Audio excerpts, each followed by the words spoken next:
जय हिंद दोस्तों। तो आज की इस वीडियो में हम बात करने वाले हैं सोनम वांगचुक। आखिर कौन है सोनम वांगचुक? तो आपको मैं बता दूं, सोनम वांगचुक कोई आम आदमी नहीं है। ये एक बहुत बड़े वैज्ञानिक हैं और इन्होंने अपनी जीवन छात्रों के लिए समर्पित कर दिया। और हाल ही में हुए पेपर लीक पर इन्होंने दिल्ली के जंतर मंतर पर भूख हड़ताल पर बैठे हुए हैं और सरकार इनकी बात सुनने को तैयार नहीं है। क्योंकि अगर यह व्यक्ति मर जाता है तो सरकार के लिए बहुत बड़ी समस्या हो सकती है, हमारे देश के लिए बहुत बड़ी समस्या हो सकती है। सरकार को इससे कोई फर्क नहीं पड़ता है कि कौन क्या कर रहा है, कौन मर रहा है, कौन जी रहा है। अभी हमारे देश की स्थिति कुछ इस प्रकार हो गई है कि अगर आप किसी भी चीज़ पर आवाज़ उठाते हैं, अगर आप कोई सत्य दिखाना चाहते हैं तो आप पर एफ.आई.आर. कर दिए जाएंगे, आप पे आरोप लगा दिए जाएंगे, ये देशद्रोह है, ये है, ये वो है। अभी की हमारे देश की जो स्थिति है वो अंधभक्त बन चुके, सभी को अंधभक्त बनाने में लगे हुए हैं। हाल ही में हुए घटना के बारे में आप लोग को जानते होंगे कि हमारे देश में पेपर लीक हुए हैं और पेपर लीक पर जिन्होंने मुद्दे को उठाए हैं उनको देशद्रोही साबित किया गया। उनको कहा गया ये हमारे देश की नागरिक नहीं है। जब दिल्ली के जंतर मंतर पर प्रोटेस्ट के लिए विद्यार्थी जा रहे थे तो उनसे आधार कार्ड मांगा गया कि तुम भारतीय हो या नहीं हो। और इन सभी के वजह से हमारे देश की जो स्थिति है काफ़ी दयनीय हो रही है। इनमें खास करके जो समस्या है सबसे बड़ा इनका नेता है, क्योंकि जिन्हें खुद एजुकेशन का ही पता नहीं है वो हमारे मिनिस्टर बने बैठे हुए हैं एजुकेशन का।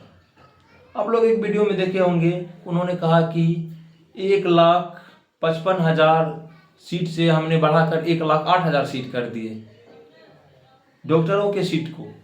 तो आपको क्या लगता है कि हमारे एजुकेशन मिनिस्टर बनने के लायक हैं? वो तो छोड़िए, अभी आप हाल ही में एक वीडियो देखे होंगे कि हमारे हनुमान जी को भी एक बीजेपी के नेता अपने जब रैली कर रहे थे तो उनके आगे अपने बीजेपी का झंडा देकर उसे नचा रहे थे। ये धर्म और जाति के नाम पर वोट लेते हैं।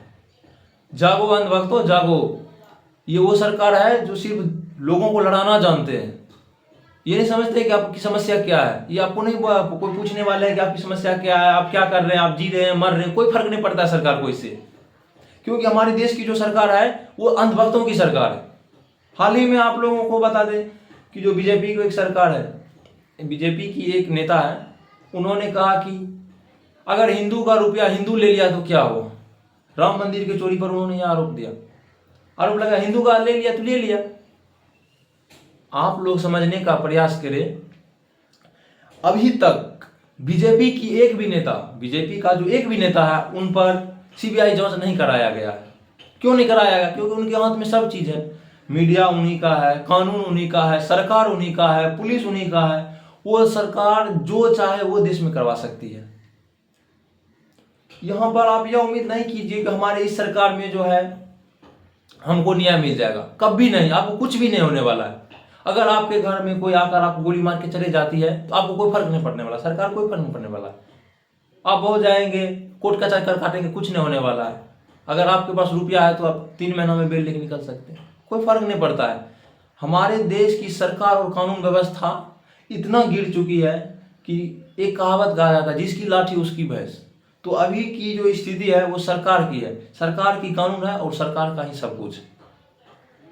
क्योंकि हाल ही में घटना आप लोग देखे होंगे, हमारे मोदी जी यहाँ पर बोलते हैं हम सनातनी हैं, गौ माता है मेरी, गौ मेरी माता है। धर्म और जाति के नाम पर लोग को बांटते हैं और बाहर में जाकर बोलते हैं। एक कॉन्फ्रेंस में बोल रहे थे, भाषण में, भारत बीफ प्रोड्यूसर में दूसरे नंबर पर है। बीफ प्रोड्यूसर का मतलब होता है कि गाय का मांस। कितने गर्व के साथ बोल रहे हैं कि भारत बीफ प्रोड्यूसर में हमारे दूसरे नंबर पर है। और ये यहाँ पर भारत में आकर बोलते हैं गाय हमारी माता है। लोगों को धर्म और जात के नाम पर बांटते हैं।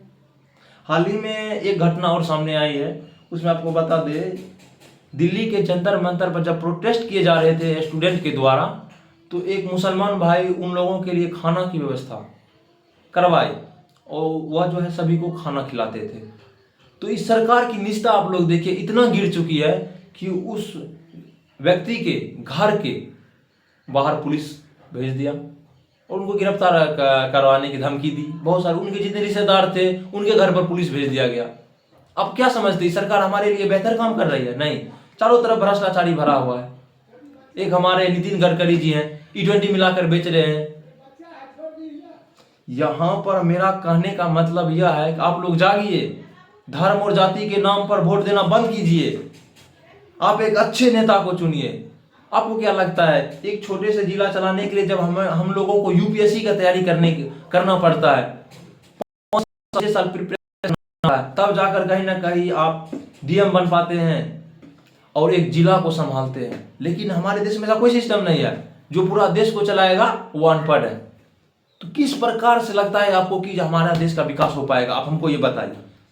कभी नहीं हो पाएगा, क्योंकि जिस देश का पॉलिटिकल लीडर अगर अनपढ़ है तो उस देश का विकास कभी नहीं होगा। क्योंकि जब हमारे देश की स्थिति इतना दयनीय हो गई है कि हमारे मोदी जी विदेश में जाके डंका बजा रहे हैं। कभी आप लोगों ने यह गौर किया? अगर आप आवाज उठाने जाते हैं, आप FIR होगा, आपको जेल भेज दिया जाएगा, आप देशद्रोही हो जाएंगे। तब अगर आप जाति और धर्म के नाम पर बांटने से इनकार करते हैं कि हम ये जाति का नहीं है, हम लोग मिलकर रहते हैं, तो आपको वहां पर जाति और धर्म के नाम पर बांट दिया जाएगा। ये हिंदू है, ये मुस्लिम है, ये सिख है, ईसाई है। जब हमारे देश को चलाने वाला ही जब जातिवाद करे तो समझ जाइए उस देश का स्थिति कितना दयनीय होगा। और मेरा कहने का यह मतलब है कि आप लोग उठिए, भागिए, और आप लोग यह समझिए कि कोई धर्म और जाति नहीं होता है। सबसे बड़ा धर्म और जाति होता है कर्तव्य का। आप लोग कर्म कीजिए। अगर कोई व्यक्ति कर्तव्य और कर्म करता है तो वही सबसे बड़ा उसका धर्म और जाति होता है।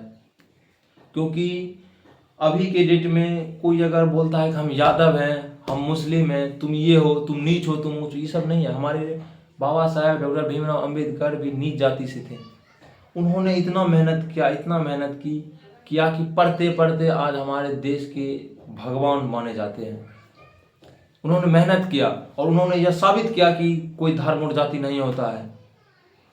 तो आप लोग भी जागिए और धर्म और जाति के नाम पर छोड़िए और अपने देश के विकास के लिए, अपने देश के हित के लिए, अपने देश की एकता के लिए समर्पित करिए अपने आप को।